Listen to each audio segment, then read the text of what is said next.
Hi, everybody.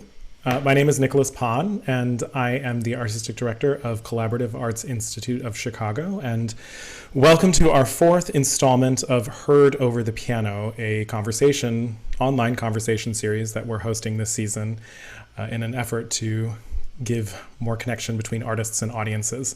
I hope that if you have any questions for our guests today, you'll put them in the chat, and I will do my best to keep an eye on those so I can pass those along. But first of all, it's my great pleasure to introduce soprano Amanda Majeski and lutenist Brandon Acker to our series. So welcome, guys. Please feel free to unmute yourselves and join us. Hi.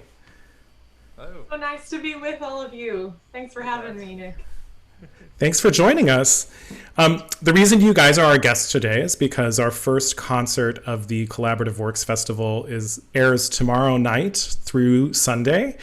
It's called Women of the Baroque. And this concert actually was a big adventure for us. I think this is the furthest back in time perhaps we've gone, except for, I think, Brandon, you stepped in for a recital once with Ryan DeReich. Yeah, and did you play any Dowland or anything early on that? We did. Yeah, we did. That's some right. Dowland, so I guess that would have been the earliest, but it was actually mostly a Schubert program. It was like half Dowland and half Schubert, I guess. But right, because I was actually wondering that when you initially contacted me. I'm like, wow, they're doing Baroque. This is great. I do Baroque stuff all the time, and I sort of think of it. I think of song as including the Baroque period, and that's I'm trying to really expand what we think of as song, and this stuff is all vocal chamber music, as I think we all discovered as we were trying to put this together the other day. So it's a really big adventure for us, and I'm so grateful to both of you for being a part of it. You guys were so beautiful last week. I felt so lucky to be able to watch the sessions where you guys were working when I wasn't singing, because it's to be able to hear this stuff live was really, I'm the luckiest person involved, I think, because I got to hear it. But I think everybody's going to really enjoy it tomorrow. Amanda, so you have some experience singing Baroque music too, right? You've done Vivaldi's Griselda in Santa Fe, I think, and In patchy experience. I when I was at Northwestern, I had a wonderful mentor in Stephen Althoff, and still do, and he instilled a love of Baroque music in me at a young age, but haven't had that much of an opportunity to play around with Baroque music in my professional life. I did do Vivaldi's Griselda in Santa Fe, and I did things like Handel's Alcina in Dresden, and Giulio Cesare with Teatro Colón in Argentina. But it's kind of been scattered, and I wouldn't call myself a specialist by any stretch. So it was pretty exciting for me to have the opportunity to come together in this special way and to present the works of these wonderful female composers who, embarrassingly, I didn't really know much about until you guys presented with the opportunity. So man, was it special for me to not only get back to Baroque music, but to get back in such a way with these incredible female composers who push the envelope and are real trendsetters. Have you had a lot of experience when you did all those operas? Were you with modern instrument ensembles, or were you with? So was this your first time working with period instruments? No. I think there was a good chunk of certain opportunities at Northwestern that did use period instruments, but in the bigger opera houses, no, unfortunately not. So this was very special to have someone as skilled as Brandon to work with. Indeed, we were enjoying some serious luxury this week. Everybody sounded so great. Okay. So let's talk a little bit about your education, since you were talking about Northwestern. Would you mind sharing with us, because I think this is your first time with CAIC, and I know that everybody knows who you are because you have this giant career, but just catch anybody who is part of our audience up a little bit on the Amanda story. So you went to Northwestern. How did you get into singing? My kind of stumbled into singing before that. As an only child growing up in the Chicago suburbs, my parents kind of threw me into every extracurricular possible. And I think if they had their way, I would have gone towards basketball or volleyball, softball, some sort of athletic route. Of course, I naturally went the furthest from my parents' skills, and really enjoyed dance growing up, especially tap dance. I still tap dance quite. I love it. And so through dance, when I went into high school, I said, well, kind of what goes with dance? Well, choir goes with dance, and joined the high school choir. And at my high school, there's also this unique opportunity for sophomores, juniors, and seniors to take part in this variety show. And it's a very prestigious thing at my old high school to be a part of it. And it blends dance and musical theater type stuff. And it's just like the coolest thing to be part of the show. So I auditioned at the end of my freshman year and I didn't get in. So I was crushed, devastated, and then took a second and said to my mother, I think I really need to take some voice lessons, and stumbled upon a wonderful teacher who, when I expected to sing things like Rent and things like Les Mis, she brought out the 24 Italian art songs. And it was from there that I studied and started to fall in love with what classical music was, classical voice really was. And kind of got the ball rolling from there. And I did attend Northwestern, mostly because I thought I wanted to teach. So I started out music ed, and that exact voice teacher said, great, you want to do music ed, that's wonderful. Make sure you go to a college where you can double major in ed and performance. And so I think she knew a little bit more about my trajectory than I did at that point. And so I did that at Northwestern, continued on at the Curtis Institute and the Ryan Opera Center at Lyric Opera of Chicago, and the rest is history. It's so great that you have such strong Chicago connections. I mean, from childhood through your entire education almost. I mean, that's really excellent.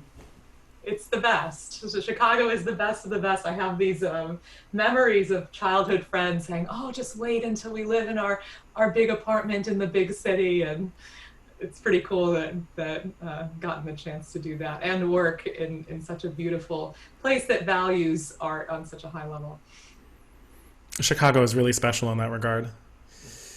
Brandon, do you want to tell us your life story with music and how you ended up playing all of these very, very bizarre looking instruments? Sure. Yeah. I'm also a Midwesterner from Wisconsin, farming family. Yeah. Near Madison, Middleton, Wisconsin, and was really into rock music. I was in a metal band, basically, hard rock metal band, and was really into that for a while, and then really thought that was going to be my thing. And I was actually really getting nerdy about microphones and recording software, and so I thought, I'll do like a gig in a recording studio, and so that'll be my day job. Then I'll tour with my rock band. And so I found out kind of through just chance. I went to my guidance counselor, and she said, "You want to do recording? Actually, in Chicago there's a school called DePaul with a fantastic sound recording program." And I said, "I love Chicago. You go there on field trips all the time. It's just a 3-hour drive." So I was like, the idea of living in a big city sounded amazing. So we went, and I loved the program. And then I had to audition on an instrument, and I couldn't do metal guitar, so I had to pick jazz guitar or classical guitar. And I knew nothing about jazz, but I could fake some sort of desperado Antonio Banderas Spanish guitar.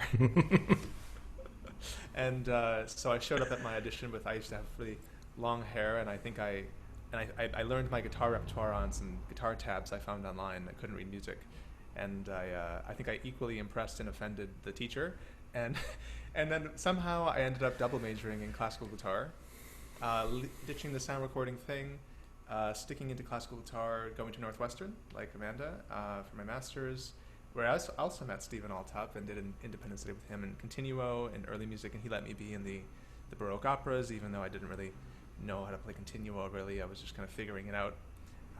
And I just have this memory very often of him going, "Oh, that's another 6, Brandon. You got to be very careful. That's a 6. Not everything's a root chord." "Oh, why not?" And figuring out that whole continuo game, and then graduated, got really into early music. Still, but my favorite thing always was playing with singers. So I did a CD of Schubert Lieder with a wonderful baritone named Ryan Reich, with also some solo arrangements of by Mertz of Schubert. It turns out Schubert played guitar and arranged a bunch of his music actually wrote it on the guitar for voice first, and so there's this rich tradition there. And I guess long story short, I really liked playing with singers and found out early plucked instruments is the way into opera, because that's you get to play all the time as the continuo, right? The basso continuo. And so I went to some early music festivals, and ever since then I've been buying early plucked instruments like lutes and Baroque guitars and theorbos, and I always just need one more. It's an addiction. It's an addiction, yeah. And there's always another one, because it's, there's like every 15, 20 years you go, and depending on when and where you are, you need a different instrument with a different tuning, and this one has this many strings, and this one is this big, and so very often, like on this gig, I showed up to the gig with 3 instruments, and that's pretty common for these types of recitals. But yeah. And we used all of them, which is kind of cool. That's right. Yeah, mainly theorbo. That's one of the best, especially for early 17th century music. That's like one of the best continua instruments. And so the one I'm specializing on, trying to focus on the most at the moment. So. Amazing. I remember once. It's so interesting. People who play, your colleagues and you who play, plucked Baroque instruments, they all sort of seem to share your addiction. I did a tour, like a mini tour with Apollo's Fire of a program like a few years ago, and it was based on this Painted Tail program that I'd put together and recorded, and we expanded the instrumentation so it would have two of everything, basically 2 violins, two pluckers, and 2 gambas. And the plucked instrument guys were so excited. They actually drove to Ohio from Baltimore and New York so they could pack in all of their instruments in their cars and travel with them. And they showed up with this like menagerie of things you pluck. It was extraordinary. I mean, there were things that I just didn't even know existed. It's such a fascinating. I can see why there's always just one more you have to have. I still learn about new ones all the time. And I was literally in my master's before I knew what a theorbo was. And so it's such an esoteric thing that it's not surprising people don't know about it. But even now, I'm discovering more plucked instruments. There's just such a world of them. And then you find out amazing things like the ukulele is a descendant of the Renaissance guitar that was brought through from Portugal to Hawaii, and things get preserved. Like we have these instruments like the Baroque guitar and the Renaissance guitar, which are these nowadays super strange museum instruments that were preserved wonderfully in places like Hawaii and Mexico, and you have this wonderful folk traditions that actually have preserved some element of Baroque style and Baroque instrumentation that we lost in North America. I mean, at least in the States, excuse me. And anyway, it's just basically a never-ending, search for the next plucked instrument. So I totally love it. And everyone I meet, we can talk for hours. The first time I met those guys that you're referring to in Apollo's Fire, those pluckers, we never met each other. And then backstage in the green room, we had like a 2-hour conversation just because there's so much to talk about. What tunes did you use for the Matthew Passion? And like you just go deeper and deeper, and so. That's incredible.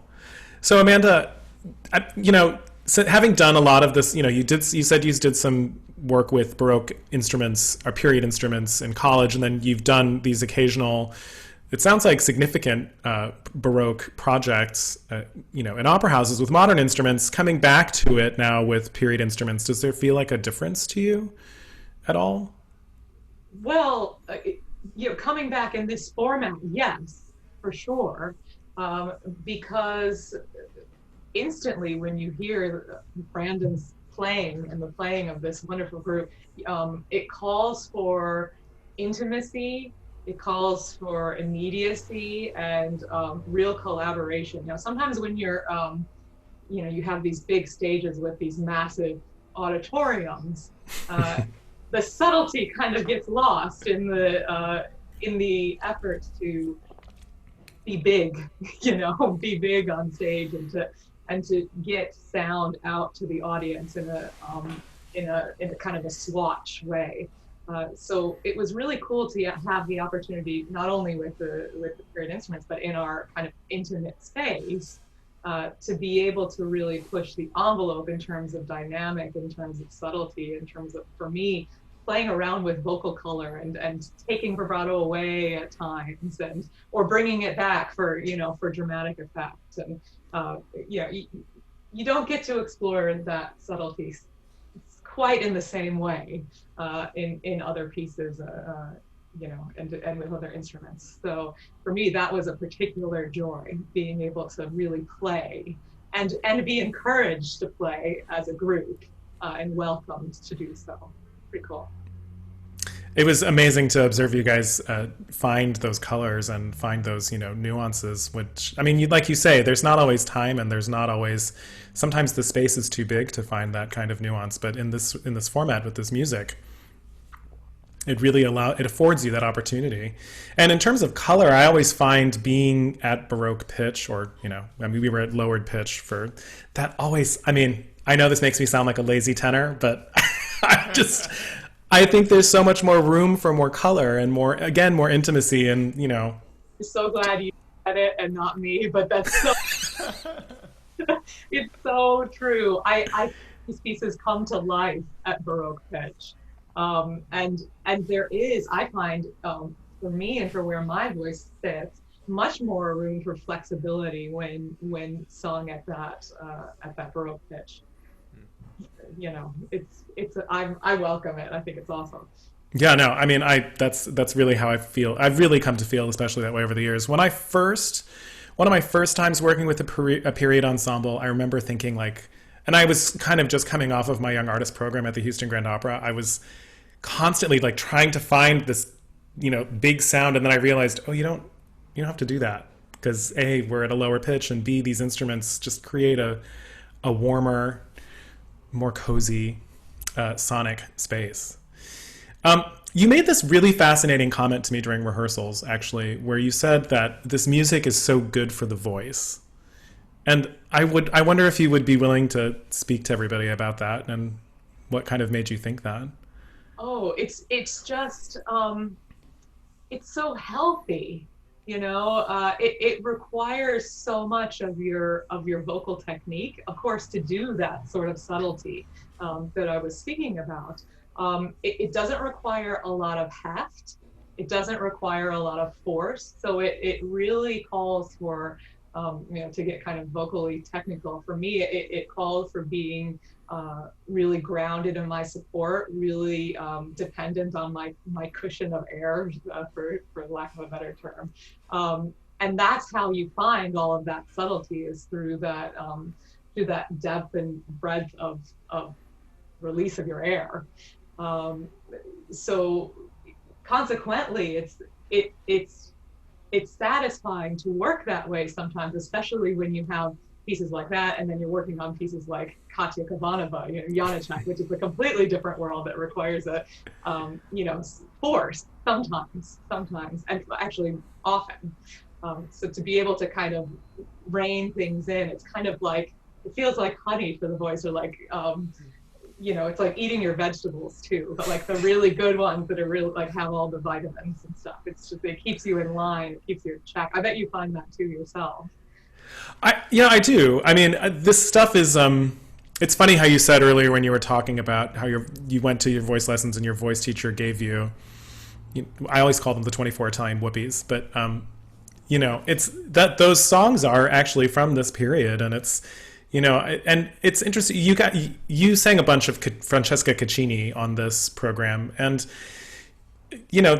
she wrote this music partly because she wanted to write this beautiful music, but also she used these pieces in her teaching, and so that tradition of using these songs from this period as teaching devices and teaching tools, as well as musical expressive devices, is there's hundreds of years of history there since the beginning. And so, yeah, I mean, whenever I'm working with this music, especially with all the fast notes. I find that you really have to kind of it forces you to hone technically and to use your technique as an expressive device, which is, I think that's kind of cool as a singer. It's pretty exciting, I have to say. I snuck a couple of recordings of rehearsal that I only use for my own self, just to kind of hear back and hear what's going on. But I did share it with my husband, Sam, who's a singer as well. And I said to him, I was like, huh, like, I didn't know my voice could do that anymore. So it was pretty exciting to discover that, that this music calls for that, exactly what you said, that kind of facility, that sometimes we take for granted singing these big hefty pieces. It's important to, to cultivate that sort of artistic expression too, for sure. And you guys were talking about Amarili, and I think everyone. I took some vocal lessons when I was in high school. I was a choir singer, but I never got good to be. I always wanted to like accompany myself, and I think that's one of the reasons I love to play with singers, because like you guys are doing the thing that I can't do, that I wish I could do, and just it's so. I mean, having text is such a beautiful thing, and what's often with instrumental music, it's it's so abstract, and just to say, this is morir, and it's just so great to deliver a chord and know exactly that's explicitly what it means. And I think I remember talking to a lot of singers about Amarili, for example. Like, we get those pieces drilled into our head, especially not with such a not so great realization that everybody plays on the piano, and ends up being kind of a clunky piece that we don't want to hear anymore. And I remember the first time I heard it with Theorbo in voice, and I was like, what is this piece? I barely recognized it. And you just, of course, then with all the rhetorical singing approach as well, it just becomes this whole new thing. And so I think it's amazing how we know those pieces. Everybody who took singing lessons knows those pieces, but we don't know them until we come back to them after what seems like a lifetime of an education in a different style. So anyway, I always think about that when I go back to those pieces. I'm like, oh yeah, this is that clunky little Amarili. So I guarantee you that people who are watching, there are some people who don't know what a theorbo is. And do you have? Can we do instrument show and tell? Can we do like instrument petting zoo here? I always have a theorbo nearby. Oh, always one at the ready. Yeah, it's pretty easy to just whip out. So that's a theorbo. Mine folds in half, actually, and which is great because for traveling, it can be a pain. This is as tall as I am. It's about 6 feet tall, and so there's a lot of holes in my ceiling, and you just hit things when you play by accident. But yes, that's a theorbo. It's basically in the Renaissance period there was a lute family, and so this is basically a lute from here to here. And they came in different sizes. If you think about the violin family, the small violin, viola, cello, bass. This was the bass lute, so a big lute.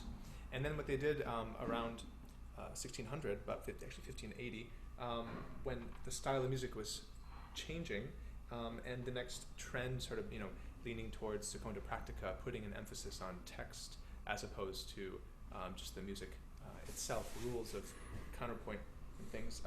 They were inventing a new style, and they wanted an instrument which could fully accompany the voice with a strong bass range. But with gut strings, and only at this length, the lowest notes didn't sound very full. So they kept adding lower and lower and lower and lower strings. But at this length, it would just sound a little bit like, and no sustain. And so by making the neck super long, you have a gut string that has a lot of power. And wow. It's just this very deep contrabass note. And so it's basically tuned G, A, B, C, D, E, F, G. All of those notes you play in the thumb, they just float, so I don't touch any of these low scalar strings. So they're practically a harp. And then I have essentially a guitar on the other half, which is, I can literally just play guitar chords. This is the C major chord. which any guitarist would recognize as a C major chord. It's the same. And so you have guitar chords on this hand, basically, and your thumb can play the bass notes here, which is really nice because it means that you have this normal register for chords.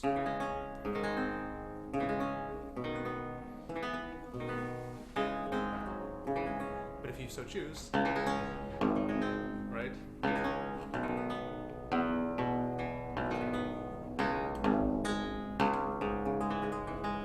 You have that extra oomph in the bass, and that's very often is something actually we do at will. And so that's the other thing about this instrument is besides the cool factor of what it is, it's just a beautiful instrument by itself. But then what it does is equally fascinating. What it does is play from a bass line with figured bass. So we just see bass notes, and we have numbers which correspond to intervals above the bass, from which we can infer the chords. But very often there aren't figures, and very often the figures are incomplete. And so what this means is we have to improvise. And so just because we get doesn't tell us everything. Is it, or is it, sorry, which all of those were D, A, and it can often go many ways. So in our rehearsals, one of the things we were doing a lot of, whenever we were trying to keep up a good pace, but the harpsichordist Mark and I kept talking, is like, are you doing a sixth there? Is it a sharp sixth? Is it 7/4/2? And all this continuo lingo, because you have to make all these decisions that aren't written down. And very often it can go several ways. And that's part of the beauty of it, is it's more like jazz in the sense that you have you bring so much of your own personality to the picture. And you're listening to you guys and saying, what's the text? How are you singing in this moment? And we're reacting.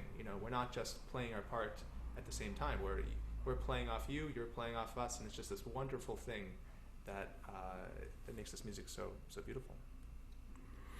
It's also one of those. I think it's one of those things that makes working with period instrument specialists, particularly people who play in the continuo group, which is the harpsichord, pluckers, bowed bass.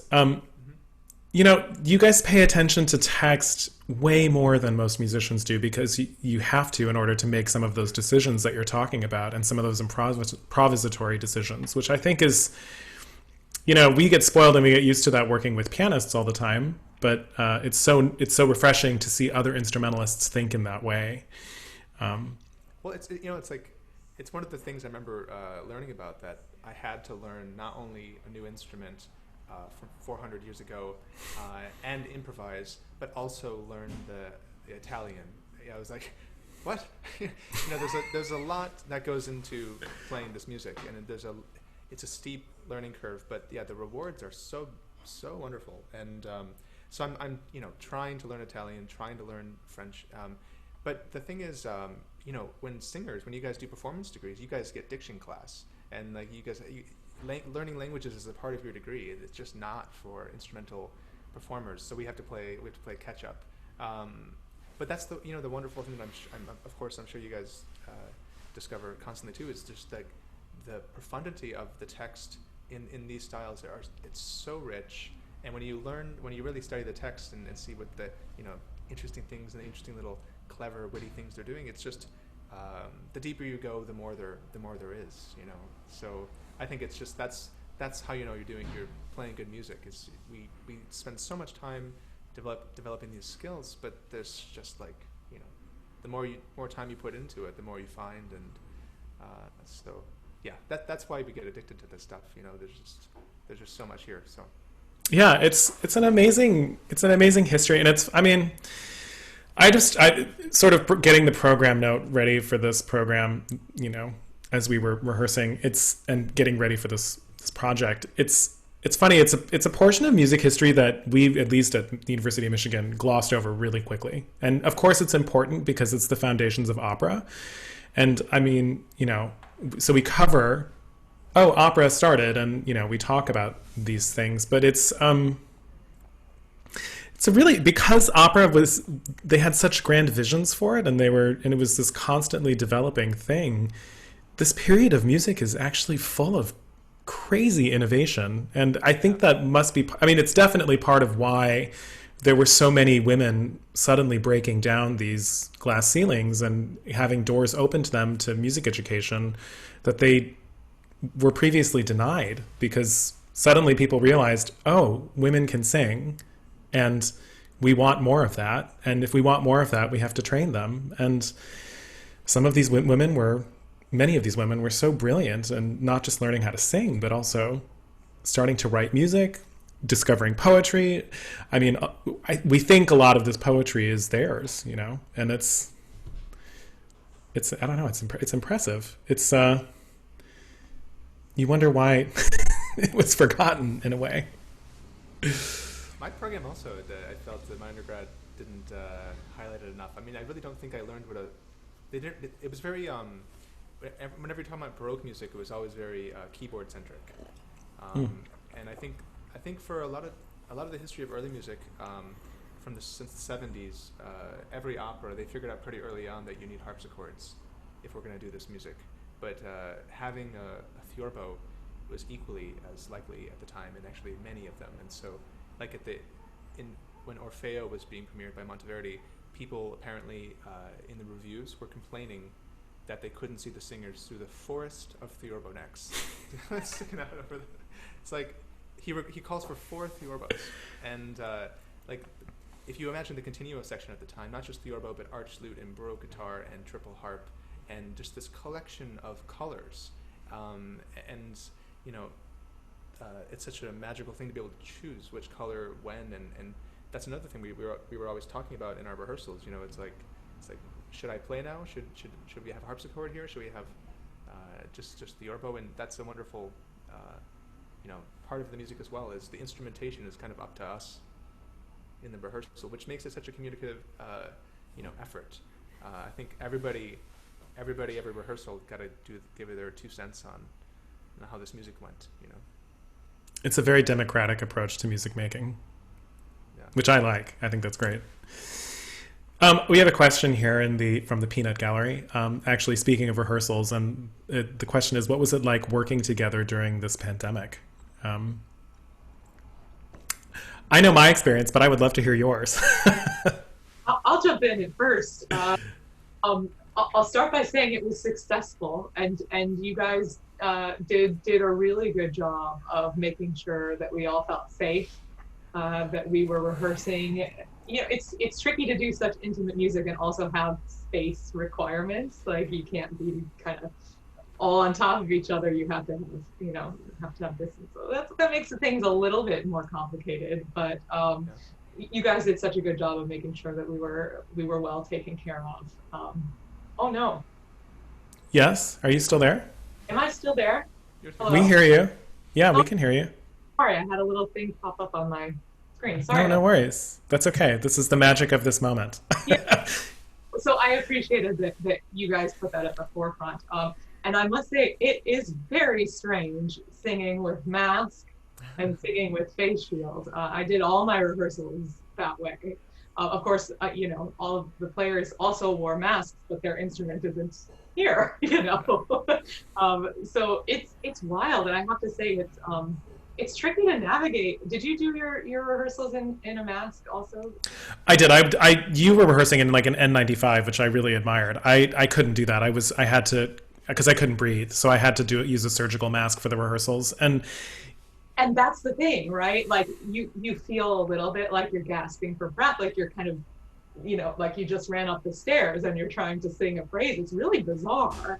And also it's like you kind of get your sound back, like right at you, and you're like, oh, this is a cushy little bathtub I've created for myself. So once you get past the like gasping for air, you're like, oh yeah, and this mask kind of like allows me not to yank my jaw down when I sing that high note. So that's nice. But it's weird. It's unnatural, that's for sure. And it felt very freeing to finally get into the space where we did the recording at the Poetry Foundation, and be able to have the space to feel to feel free and let go of the masks for the recording. But I felt like a lot changed unique. when that happened, when you guys took off your masks to record. I all of a sudden, I didn't think I realized before how the masks also make it harder to hear your consonants. There's some of the upper partials, you know, all like the sibilant stuff that we don't hear as clearly, I think. I wasn't hearing as clearly. And then the second you took your mask off, I was like, oh, this is so good now. Okay. That's so interesting. I wouldn't have thought about that, but you're totally right. Yeah, they're all up there. Yeah, yeah. Yeah. So, I mean, but also it's you know, this is the first time we met when we were doing rehearsals, and I've seen you at Lyric, but I've never seen we never talked before, and so to meet under the wearing masks is a little strange. And I remember you took off your mask. I'm like, oh, nice to meet you, finally. Yeah, I'm usually a hugger. You know, it's same. So share and yeah, to not be able to do that. We'll have to, you know, keep a collaboration going to some extent. It would be really nice to keep working with both of you. It's funny, the weirdest thing for me with the masks in rehearsal was, I mean, there's obviously the discomfort of singing and just this idea that you've basically draped a blanket over your instrument and your sounding board, but it blocks your ability to see people's faces, so much of them, and so it's sometimes really hard to read people. And you know, you never want to offend anybody in rehearsal, and in a chamber music situation, especially with, you know, people you're not super familiar with, it was really, I was so grateful to all of you for being so, you know, kind and patient and flexible, because, you know, we have to make do, you know, we need to make art, and no matter the circumstance, and you know, you kind of just have to be malleable and adaptable. The other thing I remember too, now that I'm like kind of reviewing, was how hard it was to hear. It's really tricky when you've got covering on to really feel present in what it is. I remember several times getting a little frustrated because you know, it's like, oh, I can't hear this person, or oh, I can't hear this instrument. Wait, hold on, what? Wait, was that right? You know, you're kind of second guessing the whole time, but you figure it out. You work together, you come together, and you know, at the end of the day, we're all just here to make music and to celebrate one another's talents, and you find a way. And it worked. We did it. Oh yeah, 100%. So we have another question from the Peanut Gallery, and it is a practical one, which is, how do you transport all of those beautiful instruments? Do they have cases to protect them, and how big is your car? I do have a bigger car, and I'm thankful that I used to play rock music, because I got my car specifically to be kind of a roadie, you know, to fit a PA system and a Marshall half stack and a bunch of guitars, and so fitting a couple plucked instruments is no big deal. But actually, it'd be fun to show you how this thing folds in half, because I remember the first time I saw it, I kind of couldn't, you know, fathom it. So the way this works, because you have to remember, like these are long, you know, sheep intestine strings here that need to now fold in half. So like, oh, how do you fold the strings in half, you know? And so if I this up here, so that this guy who made this theorbo in London invented this idea of it folding, which is definitely not historical. And what you do is, too bad. What you do is he just basically cut the neck, and so you crimp the bases around this piece of metal, this cylinder here. You take out this piece which allows the neck to fold, and now the bases, they fold over this cylinder. Whoa! And so I know it's the first time I did it, I about fainted. And so now the instrument is half the size, which fits into my little case. And it looks like a guitar, you know, being carried around. So that's the biggest one, and now that's solved. But most theorbo players, and for me for a long time, I had to carry around a 6-foot case on the L train, which was not fun. But the rest, a lot of my other instruments are small, like the Baroque guitar is another instrument I played on the gig, and that one's smaller than your average sized guitar. I mean, this is a normal classical guitar. And so you can see it's actually even smaller than that. So that one's no problem. But often the hard part is when you have, like, you know, 3 or 4 cases, and especially when you're traveling and you're trying to figure out a new subway system or something with a bunch of really expensive instruments, and so you're kind of nervous. You know, you have to go to the bathroom, and you're just like, "What do I do with my instruments?" And you know, and more than once I've had to trust some stranger with, "Can you watch my my instruments?" And it's there's definitely some times where it's nerve wracking and carrying around all these things, and but you know, it works. Mainly, I try to bring two. Usually, I have a Baroque guitar and a Fiorbo, and that's pretty good for an opera or a recital. Have you ever had trouble with planes? Yeah, Yeah. yeah. Well, that's actually one of the reasons I got the foldable Fiorbo. So it fits perfectly into a seat. So I brought that. I was in London playing, and I picked it up while I was there, and I bought a seat for it on the way home, and it was no problem. And but before, actually, even with that instrument, it wasn't my problem. I was touring in Toronto, I think it was Toronto, and I just had a classical guitar, a normal guitar in a case. We bought a seat for it because every plucker's nightmare is flying on the plane where you do not have a seat. Because you can fit them, you're allowed to fit them in the overhead compartment. It fits easily, but only if there's room. That's their stipulation. And most of the airline, I mean, airline attendants are not always in the best mood, and and I mean they might be having a hard day, and then they might not know the policy, and so you're sitting there trying to cram a guitar into the overhead, and they might just say, hey, you can't do that. That's going to have to be checked, and like if you check this thing, it's going to be broken, and so. I definitely, every plane I've ever taken with an instrument is a very stressful experience. But one time, I even bought a seat for it, or the company bought a seat for my guitar. And I go to the plane, I put my guitar in the seat, and the woman who was directing me to my seat says, "That's not for you. That you can't put that there." And I said, "No, I have a seat. Look, that's my ticket." And there was something wrong. It was like 3 a.m. and she tried to get me to leave the plane with the guitar, and I had to have this orchestra manager like debate this person.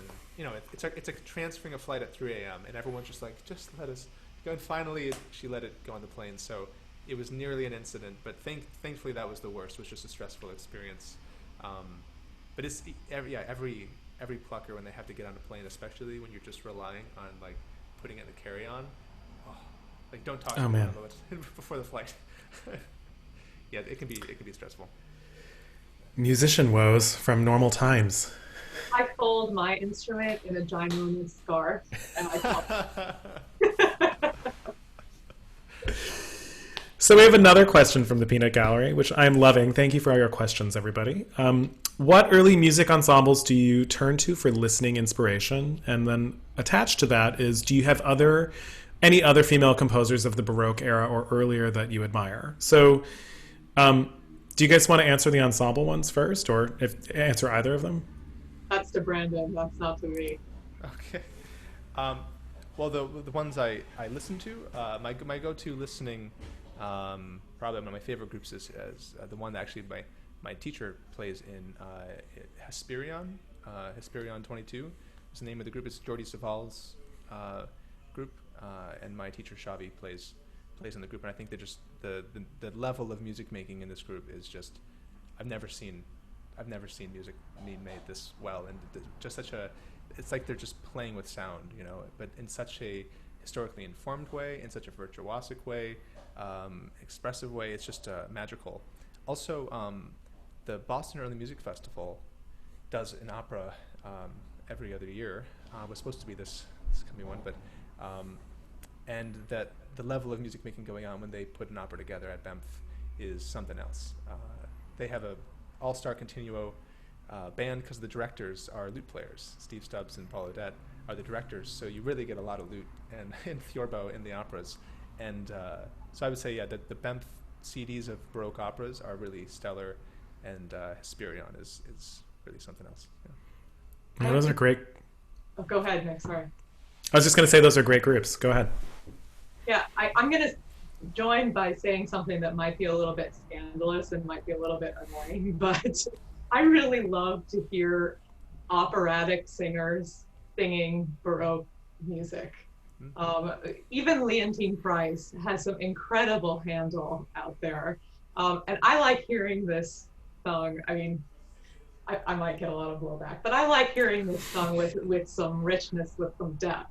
That some of these have typically singers singing a little more heavy rep can also do. It's exciting to me when, Joan Sutherland, for example, who did such beautiful work in bel canto pieces. We know her primarily for that, but who sings the heck out of Handel, and sings it with her voice and her body, and it's always really exciting to hear that kind of take on a piece.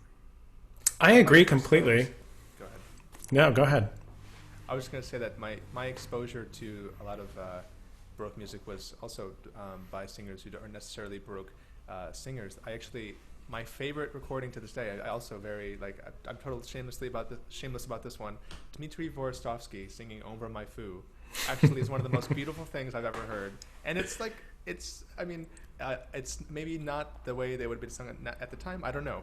But I think it is so unbelievably beautiful. And so I think there's no problem with that. I think it sounds wonderful. I've got to go look it up. That's cool. He sings it at the Cardiff competition, right next to the Rodrigo's aria from I forget which. Don Carlo. Don Carlo, yeah. Yeah, I agree. I mean, there is this.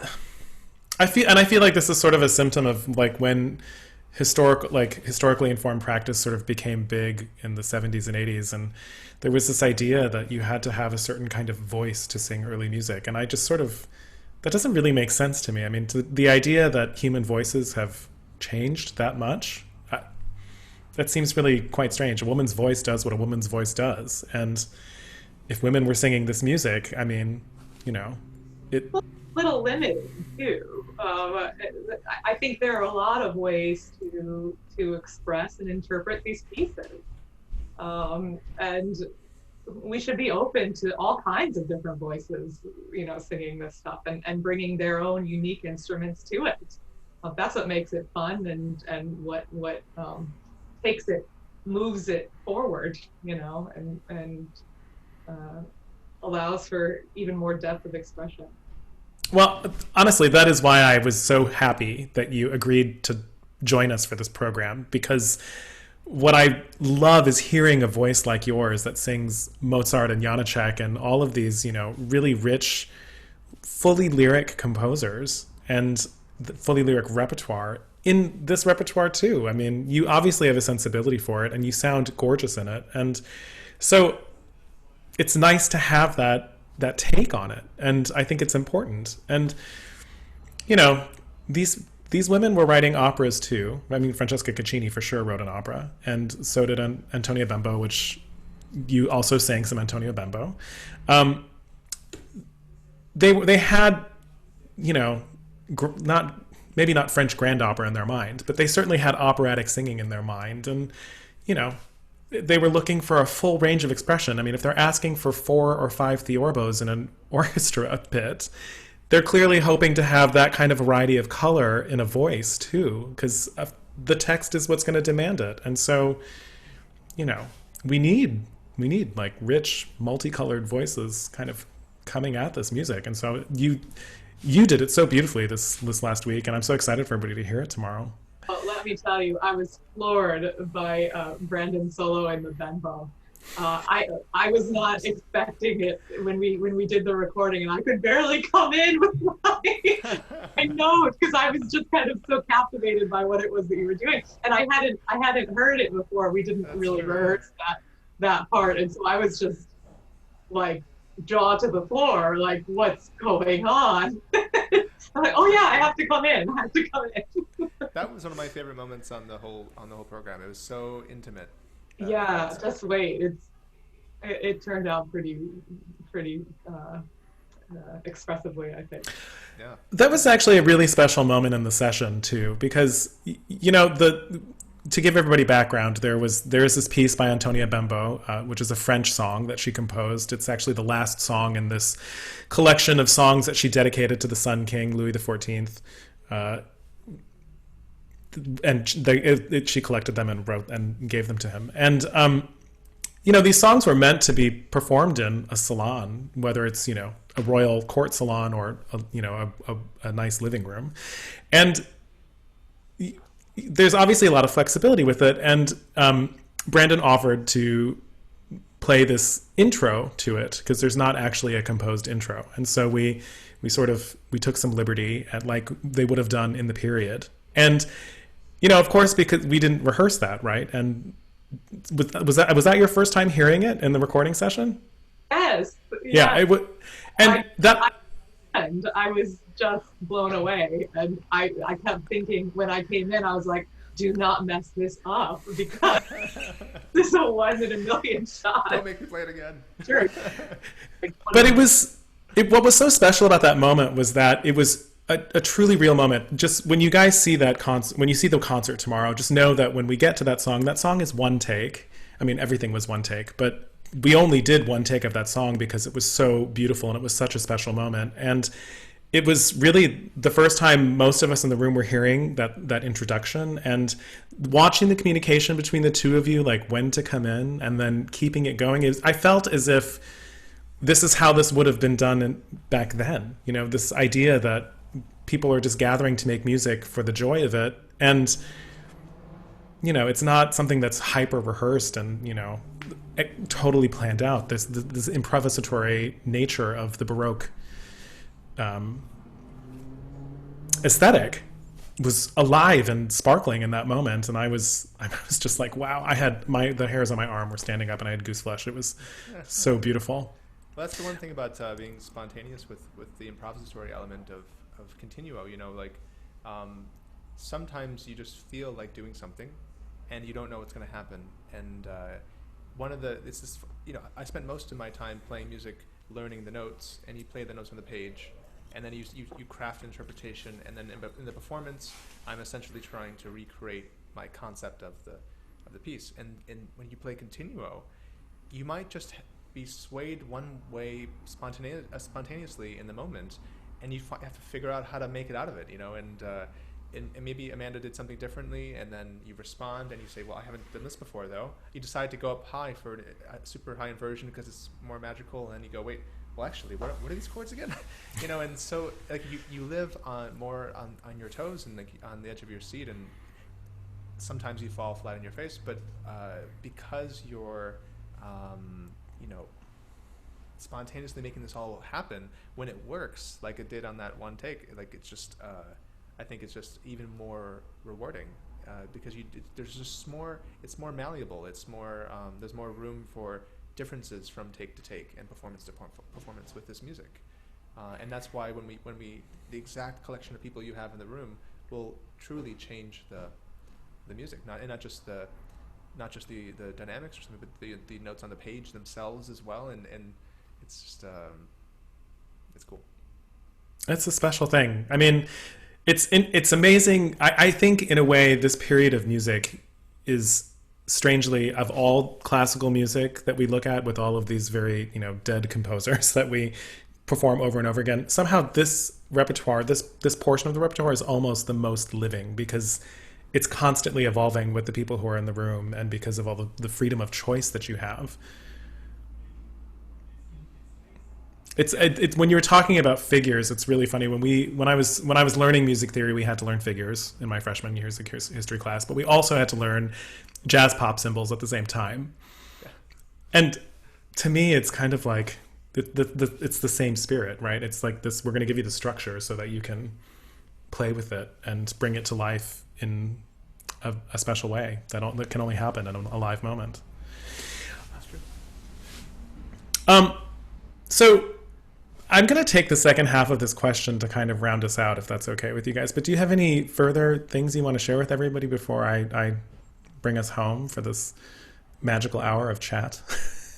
Tune in. It's a special night filled with wonderful collaboration. It's you know, I have to say, you know, especially during this time when we're all experiencing suffering to some extent and pain and struggle, we all need that outlet of the arts more than ever. And I'm so glad that we found a way, and thank you for including all of us in finding a way for us to make art together, because we so desperately want to be there for all of us, for everybody out there who needs it, you know, who needs kind of that emotional outlet. So please take advantage and tune in, because we really enjoyed doing it, and it's even more special and even more meaningful doing it during this time. Yeah, well, I second that. And just also just say that it was really nice making music with both of you. You guys are just wonderful musicians, and the whole thing was a treat. And yeah, I mean, I know whether we have to wear masks and there are awkward, things about performing during COVID, but the fact that this was pulled together and, I think made some damn good music. And and it's like I'm so excited for people to hear it, and I think it's very important, and especially with the presenting women composers and of the Baroque, and so yeah, very happy to be a part of it. Well, I'm going to say quickly before I answer the second half of this wonderful woman's question, that I am so grateful to both of you, and all of us at CAIC are so grateful to both of you for making the venture out to keep the music going in this way, and being a part of this festival. You guys truly were extraordinary, and I can't wait for everybody to see this tomorrow. And speaking of tomorrow, and the question, do we have any other female composers of the Baroque era or earlier that we admire? One of the most mind-blowing aspects of putting this particular program of the festival together was I did not realize just how many women were writing music during this period. I knew that there were women writing it, but I had no idea how many, and I had no idea how much great music there was out there. It really underscored the fact that we have to make a commitment to continue to do this. And it was a situation in which there was so much to choose from. It was really, really difficult to arrive at the program that we have. There was a whole slew of nuns who were writing amazing music that we just didn't have room for it. And there was even a nun in the States, or what was technically then Mexico, writing music during that period. And, we just didn't have room for the stuff. I mean, there's amazing stories still to be told there. And I encourage people to hop on Google and, go down some sort of internet black hole about Baroque women composers, because it's sort of like a never-ending treasure trove. But the concert tomorrow has pieces by Barbara Strozzi, who was the most published composer, male or female, during her lifetime. Pieces by Francesca Caccini. There are pieces by Antonia Bembo, who we talked about, who has this extraordinary life story. She's probably the first international woman composer, because she was a Venetian, and then she was in this abusive marriage, and she filed for divorce, and she lost her case, and so she had to flee, and she escaped to Paris. And what's amazing is that the piece that we were talking about earlier, is that Amanda and Brandon do, is this beautiful, you would never know that it was written by an Italian. It's this beautiful French song. But the piece that I sing by her earlier on the program is in Italian and sounds like a completely different composer in many ways. And so it's extraordinary, her ability to jump between styles and how fluent she was with both. We also have, after having escaped to France via Antonia Bembo, we have pieces by Elisabeth Jacquet de la Guerre, who was all contemporary of Bembo's and who was actually well known in her time as a famous woman composer. And another piece by a composer named Julie Pinel, which we actually don't know much about her, but she left this treasure trove of about 37 pieces that all are pretty cool, and we had to just choose one. So it's about some nightingales. And we also start the whole program off with a song by the woman who was the first woman in Western music history to publish an entire book of her music. And when she published it, she said that her goal in the dedication was to show the futile error of men who believe that they are the patrons of all things intellectual, which... Exactly. Time was up back then. And that was actually in like 1588 or something. So her name is Maddalena Casolana, and I think it's a really widely ranging, somewhat contemplative program of beautiful music with beautiful performances of these beautiful artists on this chat today. Premiere broadcast is here on Facebook tomorrow at 7 Central and also at CAIC's website. If you go to CAIC's website right now, there's a button on there with text and translations for you, as well as a program note detailing more about the program. So I would encourage you to, if you have some time between now and tomorrow at 7, to check that out. Or if you're looking for some bedtime reading, you can read my notes, and hopefully they'll help you sleep. So thank you so much, both of you, and thank you, Facebook, and we will see you tomorrow. Have a wonderful evening. Good to see you both. Thanks a bunch. Take care. Okay, we're not live anymore. Woo!